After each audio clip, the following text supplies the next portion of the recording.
오늘 함께 나눌 말씀의 제목은 욥의 지혜론입니다. 욥의 지혜론, 그리고 성령론, 종말론 할 때 그 론자입니다. 욥의 지혜론, 소제목으로는 땅의 지혜 또는 사람의 지혜, 이렇게 소제목으로 살펴볼 수 있습니다. 이 28장은 욥이 이야기하는 지혜란 무엇인가, 아주 중요한 주제가 담겨져 있습니다. 그래서 오늘은 28장의 전반부로서 땅의 지혜는 무엇인지, 반면에 12절 내일 본문에서는 하늘의 지혜는 무엇인지에 대한 내용이 잘 기록이 되어 있습니다. 참 놀라운 이 욥기의 잠언입니다. 욥의 잠언과 다름없는 너무나 귀한 말씀입니다. 오늘 본문은 이게 시적인 이 문학 기법이 사용되어 있다 보니까 이 어느 부분을 이렇게 탁탁 정해서 이야기하기보다도 큰 내용을 11절까지의 내용을 크게 잡아서 우리가 조금 하나씩 이렇게 살펴보고자 합니다. 1절에서부터 11절까지는 제가 방금 말씀드린 것처럼 사람이 가지고 있는 지혜, 땅의 지혜, 이거 뭐냐면 사람이 선천적으로 가지고 있는 지혜를 의미합니다. 그리고 그 선천적인 지혜의 용처가 어딘가, 그걸 어디에다가 사용하는가, 사람은 그 지혜를 어디에 사용하는가, 이게 중요한 부분입니다. 이 사람의 지혜라는 점에 있어서 우리가 좀 짚고 넘어가야 될 것은 무엇이냐면, 사실 사람의 지혜는 지식입니다. 지식. 사람이 가지고 있는 이 지식이라는 것은 이미 지나간 지혜거든요. 과거의 지혜가 쌓여서 지식이 되는데, 그 지식을 어떻게 활용하느냐, 이게 사람이 할 수 있는 최대한의 이 지혜의 활용법인 것이죠. 활용 방법인 것이죠. 근데 욥은 지금 그 사람이 선천적으로 가지고 있는 지혜를 가지고 무엇을 찾는가라고 이야기하냐면 은금보화를 찾아낸다라고 얘기하고 있어요. 사람이 선천적으로 가지고 있는 그 지혜를 가지고 무엇을 찾느냐? 은금보화를 찾는다. 1절에 나와 있고 2절에 나와 있고 또 3절에 나와 있죠. 은, 금, 철, 동, 3절에는 광석, 또 6절에는 청옥, 사금, 아주 진귀한 보화들을 찾는 데 사용되는 것이 무엇이냐? 사람이 선천적으로 가지고 있는 이 지혜를 활용하여 이것을 찾는다는 것입니다. 여러분, 이 은금보화는 무엇입니까? 이 1절, 2절, 3절, 또 6절에 기록되어 있는 이 보화들은 무엇입니까? 땅에서 가장 귀한 것입니다. 이 땅 가운데, 이 세상에서 가장 귀한 것들입니다. 그러니까 이 가장 귀한 것을 얻기 위해서 사람은 지혜를 사용한다. 그러니까 이 세상에서 사람들이 이 땅에서 가장 귀한 것을 구하는 것이기 때문에 여기에는 인간이 활용할 수 있고 사용할 수 있는 모든 지식과 지혜의 총합입니다. 금을 캐고 은을 캐고 진귀한 보석들을 땅 속에서 찾아내는 것은 인간의 모든 지혜의 총합이자 최첨단입니다. 첨단이에요. 첨단의 지혜다. 예를 들면 이렇게 되어 있어요. 어둠을 뚫고 들어간다. 3절에 보면 어둠을 뚫고 들어가고, 또 4절에 보니까 갱도를 깊이 파고들어. 이 갱도라는 것은 이 광산업에서 큰 이 굴을 파는 것을 이 갱도라고 하지 않습니까? 이 갱도를 깊이 파고 들어가고, 또 뭐라고 되어 있냐면은 9절을 보시게 되면은 산을 뿌리까지 뒤엎는다. 또 감추어진 것을 밝은 곳으로 드러낸다. 이게 다 무엇이냐면 이 세상에서, 이 땅에서 가장 진귀하고 값진 것을 얻기 위해서 인간이 하는 일인데, 이 일을 위해서 무엇이 사용되느냐? 인간의 지혜가, 인간의 지식이 총합되어서 사용된다라는 것입니다. 그런데 이것은요, 지금 욥이 말한 이 시대만 그런 것이 아니라 지금도 똑같습니다. 사람은 지금도 은금 보화를 찾고 만들고 쌓기 위하여 인간의 지식과 지혜를 총동원하고 있습니다. 지금도 그렇습니다. 지금도 이 땅에서 나는 것 중에 가장 귀한 것을 얻기 위하여 지혜와 지식을 동원한다. 그것은 개인이나 다수나 민족이나 국가나 상관없이 모두가 행하고 있는 것입니다. 이 사람이 가지고 있는 지혜에 대한 이 욥의 논술을 쭉 살펴보게 되면 이 욥의 논술을 보게 되면 현대 지식으로도 놀라운 부분들이 있어요. 몇 가지를 한 네 가지 정도를 찾아보고자 합니다. 첫 번째 뭐냐? 특정한 광물이 매장된 위치를 찾는 것. 이건 지금도 굉장히 어려운 일입니다. 지금도 굉장한 과학기술의 발달로서만 가능한 일인데 이 시대 때 그게 가능했다는 것입니다. 또 광물을 재련한다라고 돼 있어요. 그 1절에 보면 금을 재련한다 돼 있거든요. 이 금을 재련한다는 것은 매우 어려운 기술입니다. 일단은 녹여야 되거든요. 근데 이 녹인다는 것 자체가 엄청나게 강력한 화력이 필요합니다. 그리고 그 화력으로 녹인 다음에 그것을 구별해내는 것도 굉장히 어려운 기술인 것이죠. 또 세 번째로는 누수를 막아 이 10절에 보시게 되면 반석에 수로를 턴다라고 돼 있어요. 수로를 만드는 일, 이것도 상당한 토목공사입니다. 이게 관계농업이라고 그러죠. 관계농업. 수로를 만드는 일. 이거 우리가 4대 문명 발상지에 보게 되면은 가장 중심적인 게 뭐냐? 수로를 어떻게 놓느냐가 그 문명의 발달을 좌우하는 것입니다. 또 뭐라고 돼 있냐면은 강의 근원을 찾아낸다. 11절 보게 되면은 여기 뭐 누수를 막아 스며나가지 않게 하고라고 돼 있기도 하고, 또는 다른 번역에서는 전혀 다른 의미이지만 그 강의 근원을 찾는다.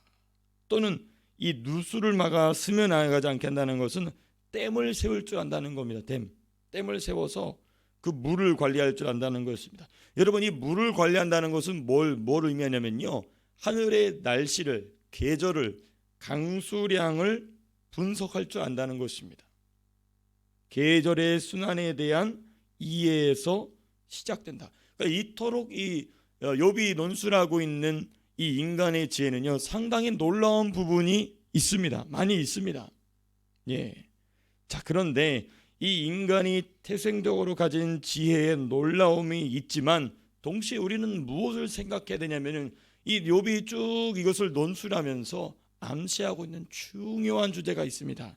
인간의 지혜가 가지고 있는 한계가 여기에 중요하게 논술이 되어 있습니다. 숨겨져 있죠. 인간의 지혜가 이토록 놀랍다. 11절로 끝났으면 진짜 말 그대로 인간의 지혜가 이토록 놀랍다라고 할 수 있겠죠. 자, 근데 이제 내일 본문입니다. 내일 본문에 되면 잠깐 12절을 보시게 되면 뭐라고 얘기하냐? 12절 잠깐 한번 읽어보실까요? 12절 13절 같이 읽겠습니다. 시작. 그러나 지혜는 어디서 얻으며 명철이 있는 곳은 어디인고 그 길을 사람이 알지 못하나니 사람 사는 땅에서는 찾을 수 없구나. 11절까지 지금 인간의 지혜에 대해서 쭉 논설해 놓고 욥이 12절에서 뭐라고 얘기하냐면 지혜는 어디 있느냐라고 얘기합니다. 그러니까 이건 지혜가 아니라는 거예요. 어떤 지혜 앞에서는, 하늘로부터 내려오는 지혜 앞에서는 이건 지혜가 아니다. 그러면 이렇게 최첨단을 달리는 지식과 지혜의 총합인 인간의 지혜에는 어떤 허점이 있길래 욥은 이와 같이 12절 13절에서 단호하게 이야기하는가? 저는 세 가지로 좀 여러분들과 기도하면서 이 세 가지가 숨겨져 있구나라는 것을 발견하게 되어서 여러분들과 함께 나누고자 합니다. 제일 첫 번째입니다. 은금, 보화 등이 가장 귀하다는 가치는 누가 정했느냐는 것입니다. 인간이 가장 귀한 것을 얻기 위해서 지혜와 지식을 총동원하지 않습니까? 근데 그 귀하다라는 가치를 누가 정했냐는 겁니다. 정말 가장 귀한 거냐는 겁니다. 가장 귀한 거냐는 겁니까? 이 가치는 순전히 누가 정한 가치냐? 곧 사람이 정한 가치입니다. 금이 가장 귀하다, 은이 가장 귀하다, 돈이 가장 귀하다, 건강이 가장 귀하다라는 이 가치는 도대체 누가 정했느냐? 사람이 정했다는 것입니다. 사람은요, 자신이 정한 가치를 얻기 위해 모든 지혜와 지식을 지금 총동원하고 있는 것입니다. 그러니까 지금 은금 보화를 얻는다는 것은 자기가 정한 가치를 자기가 얻기 위함인 것이고, 조금 더 나가면 이거 뭐냐? 자기의 만족을 위한 것이라는 것입니다. 그러니까 은금 보화라는 어떤 특정한 귀한 것을 상정해 놓고 그것을 얻기 위하여서 자신의 지식과 지혜를 모두 총동한다는 것입니다. 그러니까 이것은 사실상 무엇이냐? 자기 만족인 것이죠. 자기 영광을 위한 것입니다. 이게 지금 인간의 지혜가 가지고 있는 한계에 대하여서 욥이 숨겨두고 있는 중요한 의미 중에 하나입니다. 인간의 지혜의 한계. 두 번째입니다. 두 번째는 무엇인가? 사람이 지혜와 지식을 총동원하여 찾고 구하며 쌓아놓는 모든 것은 어디서 나는 겁니까? 전부 땅에서 나는 겁니다. 전부 땅에서 난다는 것입니다. 이 땅에서 나오는 것들에는 몇 가지 특징이 있어요. 첫 번째, 유한성입니다. 유한성. 언젠가는 썩어 없어진다는 것입니다. 언젠가는 불타 사라진다는 것이죠. 우리 주님 재림하셨을 때에 전부 싹 불타 사라져 버린다는 것이죠.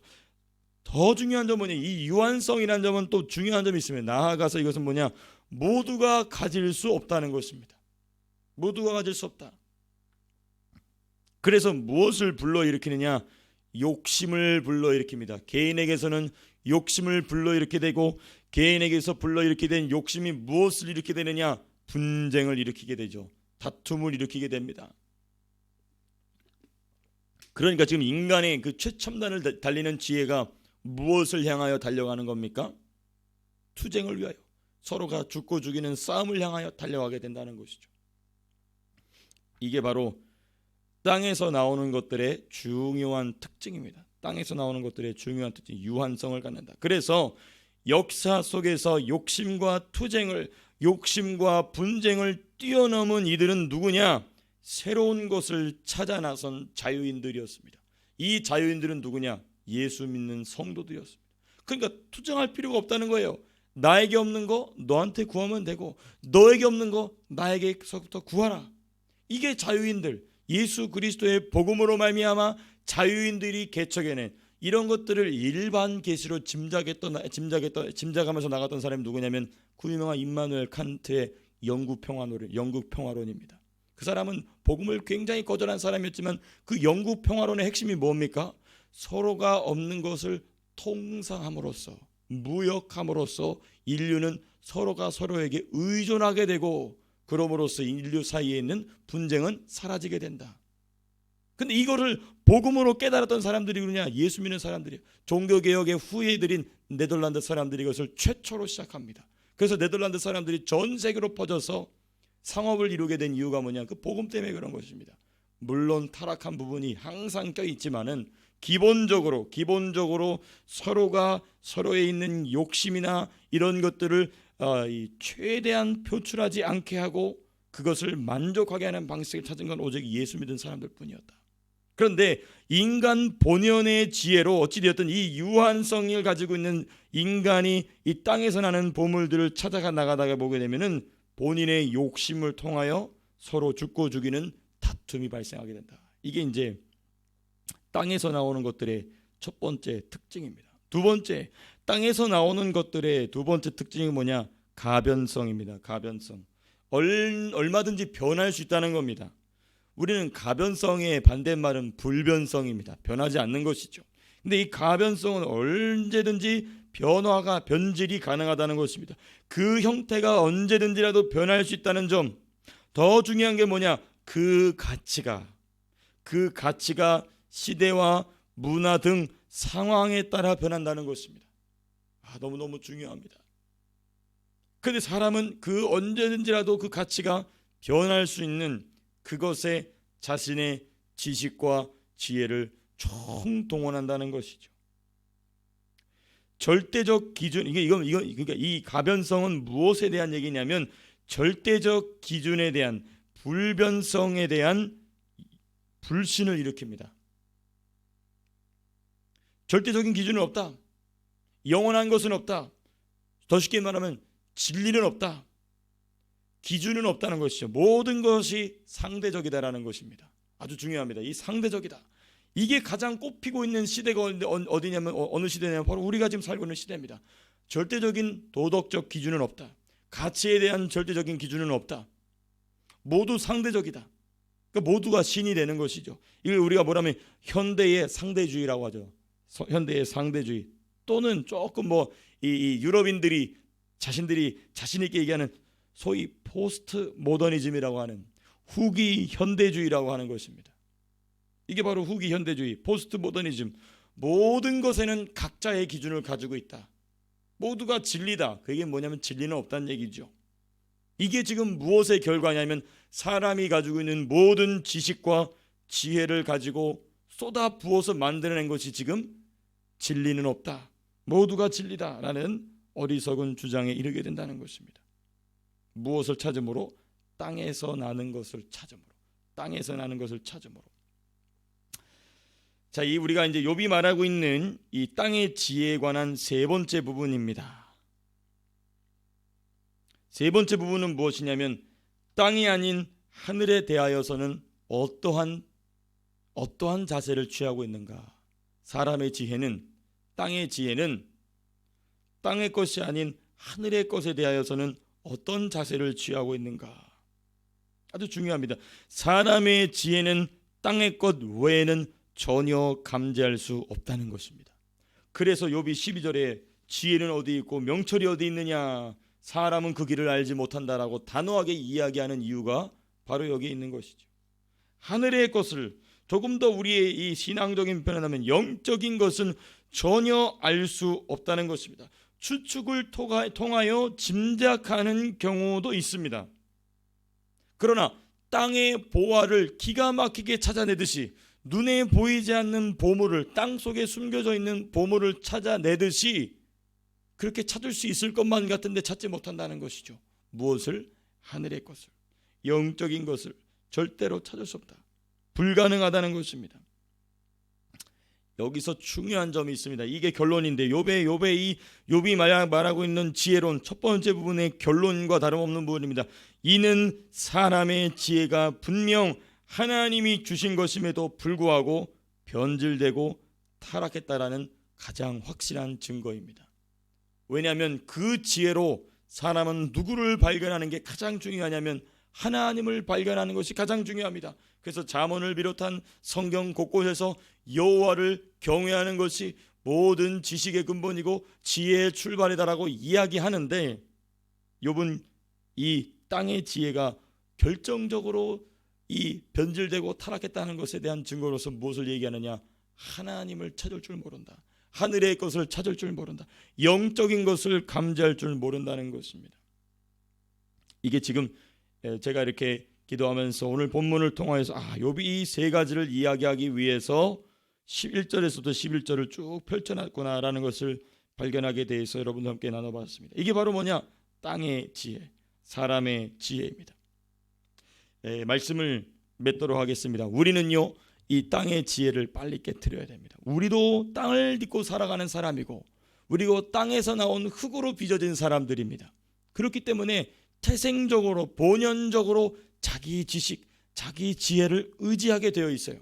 이것을 얼마나 빨리 깨트리느냐, 이것을 얼마나 빨리 깨트리느냐. 그래서 우리 주님 말씀하신 대로 새술은 어디에? 새부대에. 이 새술은 곧 뭐냐? 하나님이 주시는 지혜입니다. 하나님이 주시는 새 것이에요. 그러려면 그 새 것이 들어가려면 무엇이 필요하냐면 새로운 부대가 필요합니다. 옛 부대는 쫙 찢어서 태워서 불태워 없애버리고 완전히 깨트려버리고, 우리로 하여금 하나님이 주시는 새 포도주, 새로운 지혜로 채워질 수 있게 되기를 주님의 이름으로 축복합니다. 자, 기도하고 마치겠습니다.